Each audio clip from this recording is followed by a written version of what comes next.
Hello বন্ধুরা, তোমরা সবাই কেমন আছো? You can cook with Lucy চ্যানেলে তোমাদের স্বাগত। আজকে আমি তোমাদেরকে বানিয়ে দেখাবো চিকেন কাঠি কাবাব। এই কাঠি কাবাব বানাবার জন্য না লাগবে এয়ার ফ্রাই, না লাগবে মাইক্রো ওভেন। গ্যাস চুলায় তোমরা বানিয়ে নিতে পারবে একদম মাইক্রো ওভেনের মতন চিকেন কাবাব। এই দেখো, তোমরা দেখে বুঝতে পারছো কতটা সুন্দর হয়েছে। এই ধরনের চিকেন কাবাব খুব অল্প সময়ে আর খুব সহজে তোমাদেরকে আজকে বানিয়ে দেখাবো। তাহলে চলো দেখাই আমি কিভাবে এই কাঠি কাবাবটি বানিয়েছি। ভিডিওটিকে লাস্ট পর্যন্ত দেখার জন্য তোমাদের কাছে একটি অনুরোধ রইল। এ দেখো, নিয়ে নিয়েছি আমি বোনলেস চিকেন। এটা আমার ওজনে 500 গ্রাম হবে। এখন আমি এটাকে ভালো করে পরিষ্কার করে ধুয়ে নিয়েছি। এখন আমি তোমাদেরকে দেখাবো এটা আমি কি করব। এ দেখো বন্ধুরা, একটা আমি ছাকনা নিয়ে নিয়েছি। এখন আমি একটু চেপে চেপে জল বার করে এই চিকেনগুলোকে এখানে নিয়ে নিচ্ছি। এক্সট্রা যা জল আছে সেটা যেন বেরিয়ে যায়, তার জন্য এটাকে আমি 10-15 মিনিট এভাবে রেখে দেব। তারপর ফিরে এসে দেখাচ্ছি। এ দেখো বন্ধুরা, 10-15 মিনিট হয়ে গেছে। এখন আমি এইগুলোর ছোট ছোট পিস করে নেব। খুব বেশি ছোট করে নেব না, একটু মিডিয়াম সাইজের করে নেব। কারণ যখন এটা কাবাব বানাবো তখন আরেকটুকু সেদ্ধ হয়ে ছোট হয়ে যাবে। তাই এইভাবে পিসগুলো করে নিতে হবে। সব পিস করে নেওয়ার পরে এখন আমি এর মধ্যে যে উপকরণ আছে সেইগুলো দিয়ে দিব। এ দেখো, নিয়ে নিয়েছি 3 টেবিল স্পুন টক দই। এটা বড় চামচের 3 চামচ। আর 1 চামচ হলুদ। আর দিয়ে দিচ্ছি 2 চামচ কাশ্মীরি লাল মির্চ পাউডার।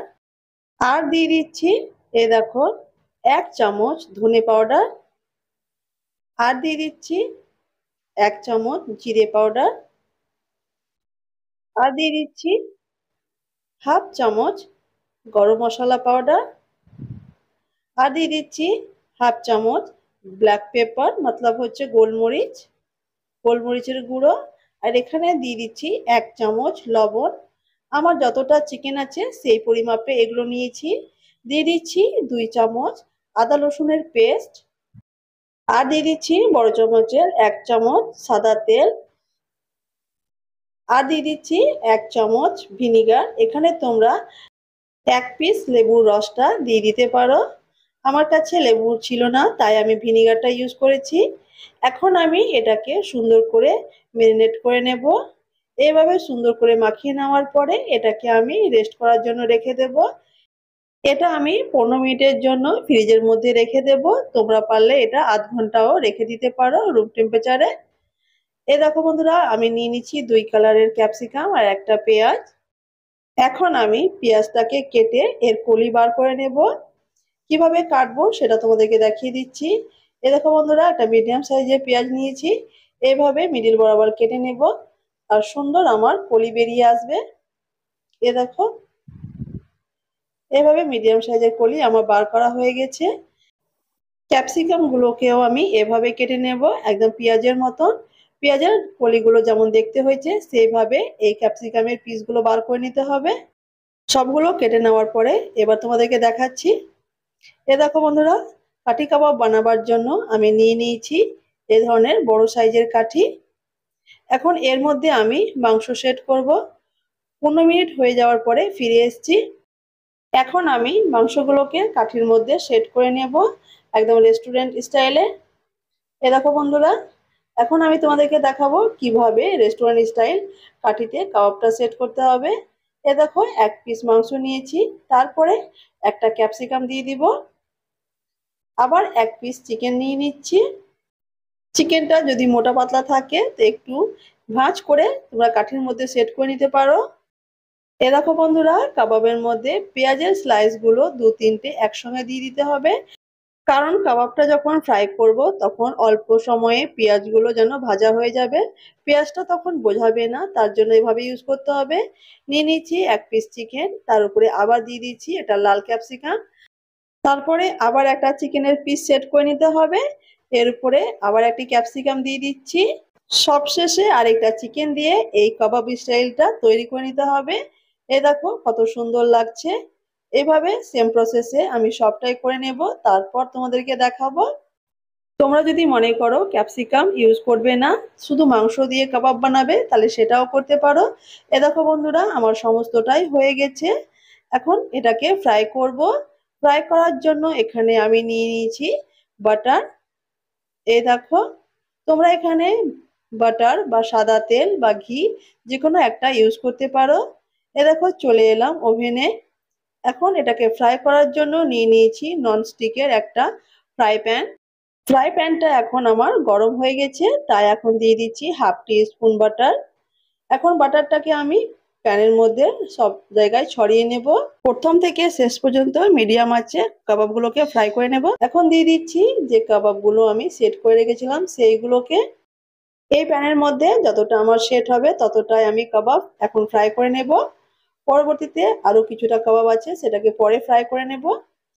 এখন আমি এটাকে সেদ্ধ করার জন্য কিছুক্ষণ ঢাকনা মেরে রেখে দেব।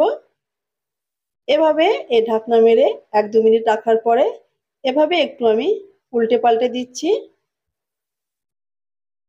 আর ওপর থেকে একটু বাটার দিয়ে দিচ্ছি। এতে আমার যে কাবাবটা হবে সেটা একদম ভীষণ জুসি হবে আর খেতেও ভীষণ টেস্টি হবে। এ দেখো বন্ধুরা, এই ঢাকনা লাগার যে প্রসেসটা আছে এভাবে 2-3 বার করলেই হয়ে যাবে। চিকেন সেদ্ধ হতে খুব বেশি সময় লাগে না। এ দেখো কিছুটা বাটার আমি এই প্যানের মধ্যে দিয়ে দিচ্ছি যেন খুব সুন্দরভাবে ফ্রাই হয়ে যায়। তাই এইভাবে উল্টে পাল্টে দেওয়ার পরে আবার আমি ঢাকনা দিয়ে একটু সেদ্ধ করার জন্য ছেড়ে দেব। এই দেখো বন্ধুরা, উপর থেকে আরেকবার আমি বাটারটা লাগিয়ে নিচ্ছি। এভাবে বাটারটা দুবার লাগিয়ে নিতে হবে, 2-3 বার। আবার বলছি বন্ধুরা, তোমরা এখানে তেল, ঘি, বাটার যে কোনো একটা ইউজ করতে পারো। এ দেখো বন্ধুরা, এখন আমার কাবাবটা হয়ে গেছে। নামাবার আগে আমি একবার বাটারটা লাগিয়ে নিচ্ছি, কারণ কাবাবের মধ্যে একটা শাইনি ভাব থাকবে আর দেখতে ভীষণই সুন্দর লাগবে। এ দেখো আমার হয়ে গেছে, তাই আমি এখন এটাকে একটা থালার মধ্যে নিয়ে নিলাম। তোমরা দেখে বুঝতে পারছো বন্ধুরা কত অল্প সময়ে আর কত সুন্দর কাবাব হয়ে গেল। বেঁচে থাকা কাবাবগুলো ভেজে নেওয়ার জন্য প্রথমে আগে আমি এই প্যানটাকে পরিষ্কার করে নেব। টিস্যু পেপারের হেল্পে সেটাকে আমি ক্লিন করে নেব। এ দেখো আমি ক্লিন করে নিয়েছি। এখন আবার আমি কিছুটা বাটার দিয়ে দিব। তারপরে যে কাবাবগুলো আমি সেট করে রেখেছিলাম সেইগুলো দিয়ে দিব। সেম প্রসেসে আমি এটাকেও ভেজে নেব। তাহলে তোমরা দেখতে পেলে বন্ধুরা কত সহজে আর কত অল্প সময়ে রেস্টুরেন্ট স্টাইলে চিকেনের কাঠি কাবাব আমি বানিয়ে নিলাম গ্যাস ওভেনে। এটি বানাবার জন্য মাইক্রো ওভেন বা এয়ার ফ্রায়ার কোনো প্রয়োজনই পড়লো না। এ দেখো, এটা দেখতে আর খেতে অসাধারণ। তোমাদেরকে দেখাবো এটা কতটা সুন্দর হয়েছে আর কতটা সেদ্ধ হয়েছে। তাহলে চলো আমি টেবিলে তোমাদেরকে জুম করে দেখাচ্ছি। এ দেখো বন্ধুরা কত সুন্দর লোভনীয় কাবাব আমার অল্প খরচের মধ্যে হয়ে গেল। এই কাবাব বাইরে খেতে গেলে অনেক টাকাই খরচা হয়ে যেত। সামনে যে কুরবানি ঈদ আসছে সেই সময় হাতের কাছে অ্যাভেলেবেল মাংস থাকবে, তখন তোমরা এই ধরনের কাঠি কাবাব বানিয়ে ফ্যামিলির লোককে খাওয়াতে পারো। তারা ভীষণই খুশি হয়ে যাবে এই কাবাব খেয়ে। এ দেখো, এখন আমি তোমাদেরকে দেখাবো এটা কতটা সিদ্ধ হয়েছে। এ দেখো বন্ধুরা কতটা জুসি আর কতটা সুন্দর হয়েছে আমি তোমাদেরকে বলে বোঝাতে পারবো না। একবার বানিয়ে দেখো তবে গিয়ে বুঝতে পারবে এটা কতটা সুস্বাদু আর কতটা মজাদার আর কতটা অল্প সময়ে হয়ে যায়। এ দেখো বন্ধুরা, আমি খেয়ে তোমাদেরকে বলছি বিশ্বাস করো ভীষণই সুস্বাদু আর মজাদার এই কাবাব। ঘরে আসা মেহমানদের যদি এই কাবাব খাওয়াও অবশ্যই সে তোমার প্রশংসা না করে একদমই থাকতে পারবে না। সে জানতে চাইবে কিভাবে এটা বানিয়েছো। ভিডিওটি তোমাদের যদি এতটুকুনো ভালো লেগে থাকে অবশ্যই ভিডিওকে লাইক আর চ্যানেলকে সাবস্ক্রাইব করবে আর সবাইকে শেয়ার করে দেবে তোমাদের আত্মীয় স্বজনের মধ্যে। নতুন ভিডিওতে তোমাদের সঙ্গে আবার দেখা হবে। ততক্ষণের জন্য ভালো থেকো, সুস্থ থেকো আর আমার পাশে থেকো। বাই বাই বন্ধুরা।